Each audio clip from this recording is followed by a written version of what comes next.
D-Day, another anniversary of D-Day. I mean, what was it, yesterday? Yeah, yesterday. Monday, yes. I was watching this video of Eisenhower standing in London, and the crowds are cheering him because, the Nazis had just been defeated.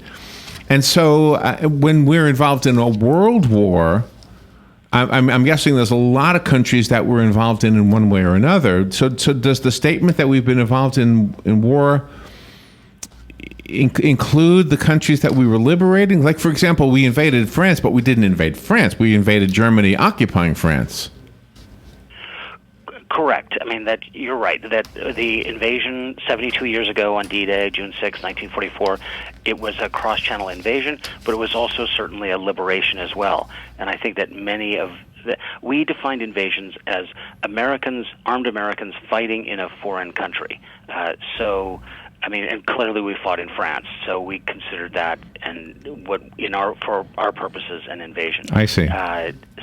So that's kind of but yes, many invasions are also liberations too, I would say. Yeah. Okay. And so, did the idea surprise? I mean, not the idea, but did the conclusion surprise you? Like when you thought, I wonder how many nations we've invaded.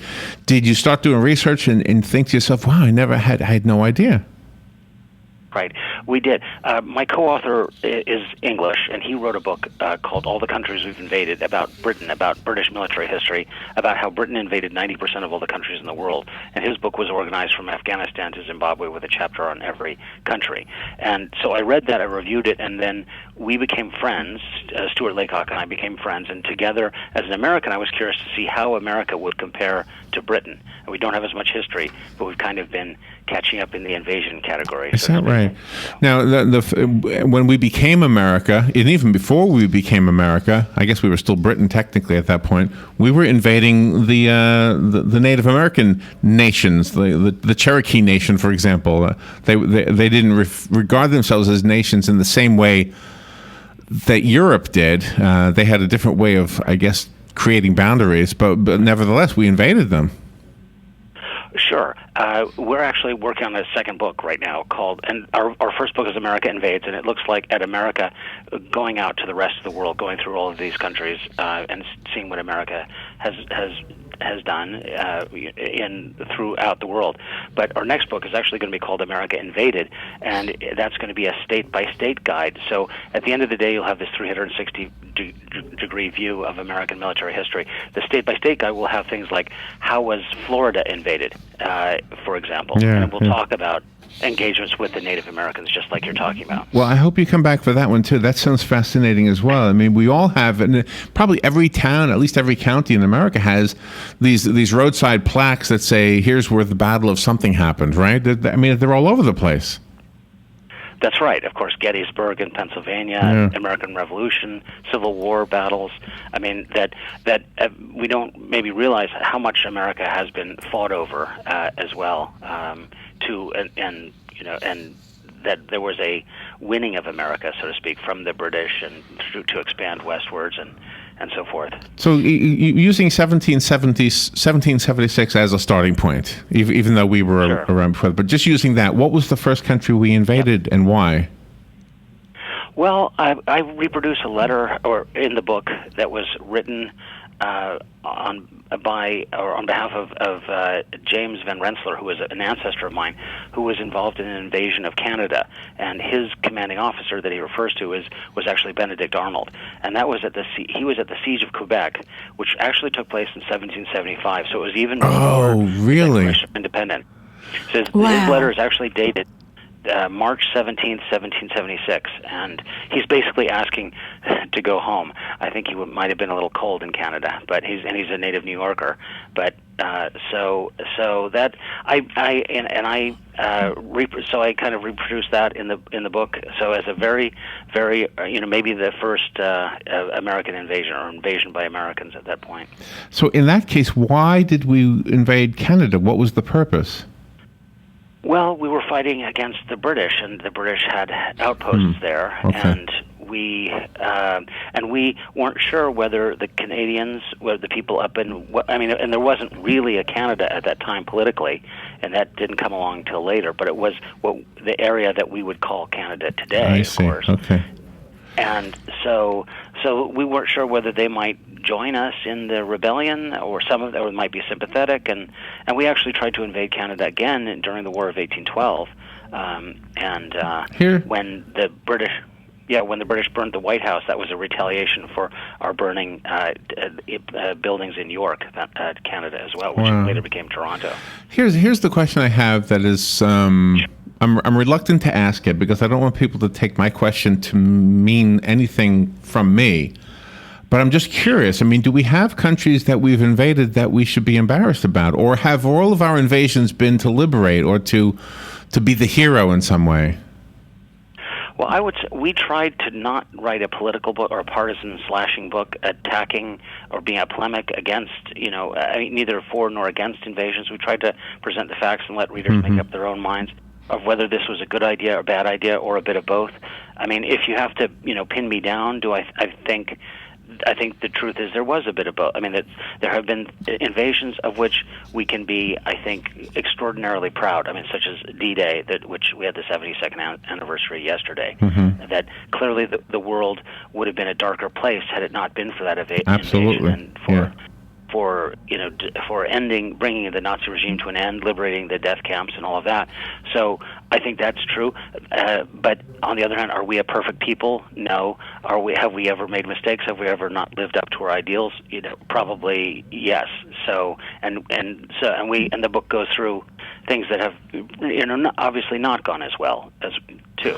Because I'm sorry, Rob. Go ahead. And that is probably what was playing on in the minds of the Americans when they landed on D-Day, because they weren't just defending the country they were going to help their people, but in the end, ultimately, they were defending America because they didn't want to see any more attacks. Right, and Germany certainly did have aggressive intentions that, I mean, had they been successful, that America would have been next, and I mean that they had plans, operational plans for attacking. The Japanese did invade islands in Alaska, and of course attacked Hawaii with Pearl Harbor and Midway and the Philippines, which was kind of a protectorate at the time. So yes, we were defending ourselves as well in World War II. I mean, no doubt World War II was an existential threat to the U.S., to democracy, to the United States. Yeah, it really was. Nobody would ever say that the soldiers themselves were involved in anything other than following orders. So it's kind of hard to ask the questions, and it sounds like you did it without being political anyway. So, but if we do make our own conclusions, it is interesting. So the book talks about the invasions, but not necessarily the behind the scenes. Like you always hear stories, and you always wonder, why were we really in Vietnam? Why were we really in certain battles? What was the real reason? I mean, I know what we were told. We tried to tackle that, but in brief. I mean, that we're not going to be the exhaustive book on Vietnam, but we have a chapter on Vietnam, and I mean, it's a good primer. I mean, like, for instance, I've got teenage kids, and I've asked my son to read the Vietnam chapter to, when he's studying the Cold War, to get a better understanding, and I think it's a good intro because there are a lot of kids today who have no idea about things like the Vietnam War or much less World War II. So I think it's a book that's useful for that as well. I also got interviews from Vietnam veterans, from other veterans of other wars too, which helped me put the book together as well. And that's very fascinating because you and your family are in England and not in the United States, but yet everything that happens during wartime affects every country. Sure. Absolutely. I mean, England has been a terrific ally of the United States in the last two world wars, but that doesn't mean, for example, that we've never fought England. Obviously, we did in the American Revolution and the War of 1812, and we talked about, in the UK chapter of this book, we talked about how Americans even technically invaded or fought in Britain itself. I mean, that in 1778, John Paul Jones raided Whitehaven, which is a town in Cumbria, and nobody was actually killed or injured in this raid in 1778, but one coal ship in harbor was burnt, and the insurance prices went up overnight for shipping, so it had an impact. Wow. Australia is Australia is not listed as one of the exceptions. Did we invade Australia? Well, we fought in. I mean, there's one thing that was kind of a funny story, and it's not. I mean, war is usually very serious business, but sometimes there are more lighthearted moments. There was something called the Battle of Brisbane, where Brisbane was a headquarters staging area during World War II in the Pacific, and MacArthur had a base there. And the Battle of Brisbane was fought between American GIs and Aussies, and it was basically, I mean, the Americans had the advantage of stockings and Coca-Cola and cigarettes, and they had an advantage in terms of attracting Australian women, and that got under the skin of the Australian men, and there was a battle which was really more of a fist fight. I mean, but that they call that's referred to as the Battle of Brisbane. Okay, well, thank you for giving me tips on attracting women. I need Coca-Cola,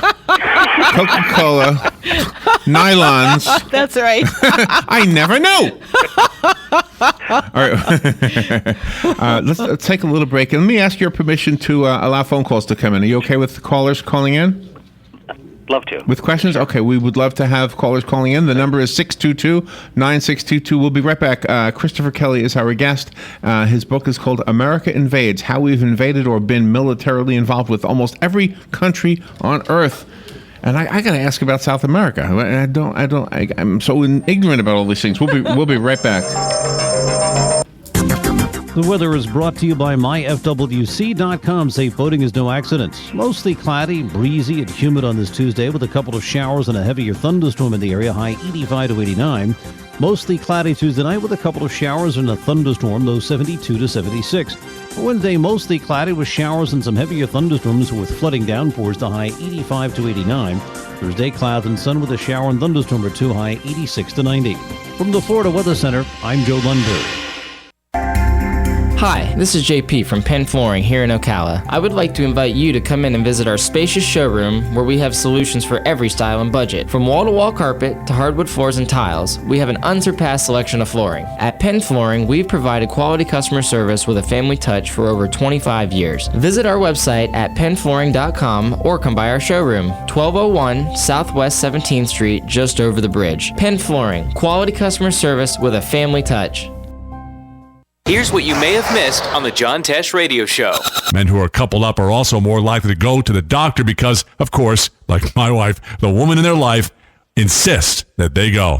Next time you know you didn't get a good night's rest and something irritates you, take 10-15 seconds to consider how much sleep you got before you go nuts. Being bilingual boosts cognitive development in children and boosts mental flexibility. Intelligence for your life on the John Tesh Radio Show. Don't miss this stuff. All right, 10 minutes before 11 o'clock. I'm fascinated with this interview. Christoher Kelly is on the phone. Are you in London? I know you said in England. Are you in London? I'm in London, but I am American. I go back and forth between Seattle and London. So, oh, wow, that's a flight. Right, all the way across the country. All right, yeah. Let's. I have the phone calls coming in, so let me take a few of them. Good morning. Thank you for calling and for waiting. You're on there with Chris Kelly. Yes, good morning. Yes, well, one of the probably less stellar periods in American history includes something that is collectively referred to as the Banana Wars, where the United States was all over Central America and the Caribbean islands, collecting debts, essentially. Oh, really? And I'll hang up. Was that? Thank you for the call. Was that included in the book, Chris? Absolutely. We went through every country in every country in the world, so Central America and South America to some extent. But yes, we certainly were involved in what, as the gentleman refers to, banana wars, wars of economic interest, where there were corporate interests. I mean, the fruit companies owned a huge portion of Central America, and there were a number of interventions. Sending the Marines in to reestablish order and assert American interests. There's the Monroe Doctrine, which said basically, Europe keep out of the New World, and then the Roosevelt corollary to that was not only should Europe keep out of the New World, but that we have a right to intervene as well, which we did for many years. places like Nicaragua, Panama, of course, building the canal. The 1898 we fought in Cuba with the Spanish-American War, etc. You said you have personal photos and also different maps in your book. We do. We tried to kind of map things out to make things easier for readers. We also had photography, pictures of a statue of John Paul Jones in Whitehaven in that raid from 1778. All kinds of different things from World War II to really to the present day to 9/11 as well. Wow. Really, the one thing you said earlier, you used the phrase corporate interests, and that is a troubling two words, because I would hate to think, and it sounds like we've done this, but I would hate to think that corporations use our military force to have their corporate interests taken care of. And I don't know, because that becomes a political conversation then, and a philosophical conversation. And I guess we make our own conclusions, but I mean, you wouldn't. I don't know. It's just it's something to be concerned about for sure. Sure. I mean, Nicaragua, you definitely did. The United Fruit Company had a substantial economic interest in Central America, and I think the U.S. government didn't. I mean, they didn't feel apologetic about asserting American rights, and they were often the rights of American business people. I mean, Nicaragua. One thing you think about Nicaragua, we actually intervened there even before the U.S. government with a guy named William Walker, who was from Nashville, Tennessee, who led 2 invasions of Nicaragua. And at that time, you have to think about, if you think about like the San Francisco 49ers and the 40, which of course refers to the gold rush. Mm-hmm. And there was this gold rush of people going from east to west in search of gold. And the fastest way to get across the country at that time was, in the 1850s, there was no train. So the fastest way to go was to take a steamer ship down to Nicaragua and cross over and come back up. And so Nicaragua became very important. And Cornelius Vanderbilt, tried to get the transport route to monopolize that, and William Walker, tried to do the same thing and actually kind of took over and was elected president of Nicaragua at that time as well. Wow. 5% of the sales of this book, by the way, go toward military charities, my notes tell me. Chris Kelly is our guest. His book is called America Invades. And let's take another phone call. Good morning. Thank you for calling. You're on the air. Hey, thanks, Larry and Robin. And thanks for asking good questions, Larry. And to Chris, I thank you for writing your book. I happen to be stationed in Central America, and I wouldn't have believed it if I didn't see it myself. Coming out of the Midwest and being a 19-year-old young Marine, it was explained to me by the people of Honduras and Nicaragua and in the general area, our history, and it was unbeknownst to me. So I did read the book, the CIA 1954 about Jacobo Arbenz in Guatemala. And it was also brought to my attention that the Marines dropped the first bombs dropped on people. Other than in the Oklahoma riot on Black Wall Street, were dropped in Nicaragua literally by hand outside of the planes as they flew over the battlefields, but of Nicaragua and Bluefield specifically. But I would just share with the listeners, if you just take a look at the fact that United Fruit Shipping, which Chris was just mentioning, the major shareholders of that corporation were John Foster and Alan Dulles, and actually one of the people that eventually goes to work for them and that would make it his son becomes director of the CIA was none other than Prescott Bush. So they owned it, and which is why we were moping around in Central America, and it's why today Costa Rica doesn't have an army, because if you armed your citizens, they may turn around and say, you got to pay us for picking these bananas. So that's why they're so peaceful. But they're also the most highly educated. So there is a line there, and I wonder if Chris could also address the connections between Union Bank Corporation, Mellon Banks, and Adolf Hitler, and the connection behind U.S. banks and the financing of Adolf Hitler's rise to power as well. Thanks, Chris. All right. Wow. Gave you a lot to respond to. That's a lot. Well, I guess, first of all, thanks for your service. Appreciate that. And certainly we have been involved in Central America for a very long history and have had a somewhat checkered involvement there. And I mean, I'm not a student of, I'm not a big conspiracy theory guy, actually, and I in terms of the banking connections to Hitler. I mean, there was, in the period between the war years, there was a time when Americans were trying to do business, and Hitler was not perceived to be the tyrant and villain that he turned out to be. So I mean, I guess I'll leave it there. Mm-hmm. Yeah, and it sounds like you've given us the facts, and we can make up our own minds about the facts and do our own research to support whatever theories we might come up with. Right.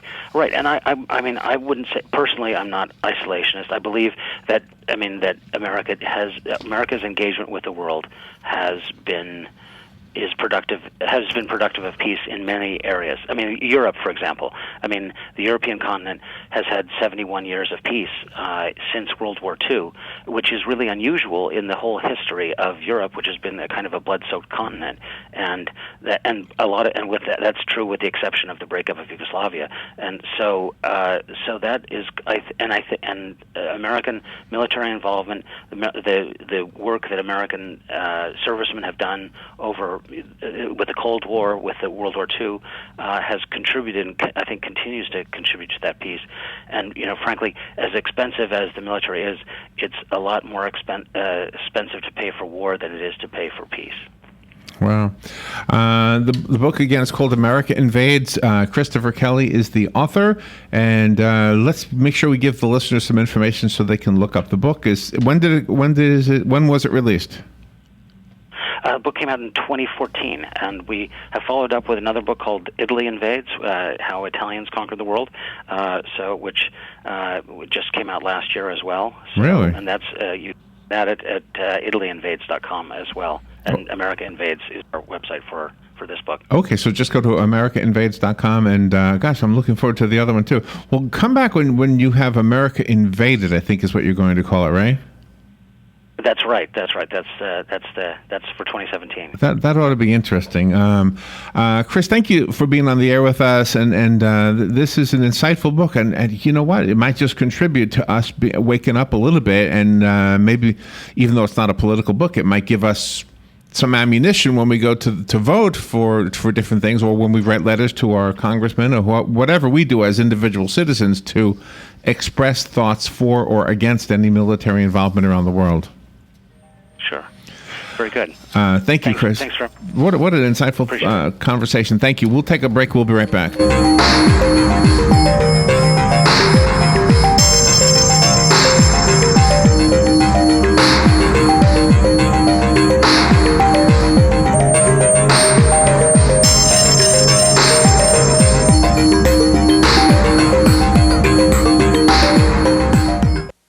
Broadcasting from the Paddock Mall Studios, this is WOCA, Ocala, Gainesville, The Villages, 1370 AM, 96.3 FM, The Source. Fox News Radio, I'm Lillian Wu. The presumptive GOP nominee under fire from one of the highest-ranking members of his own party. House Speaker Paul Ryan a short while ago blasting Donald Trump's comments about the judge in the Trump University case, calling them racist. Absolutely unacceptable. But do I believe that Hillary Clinton is the answer? No, I do not.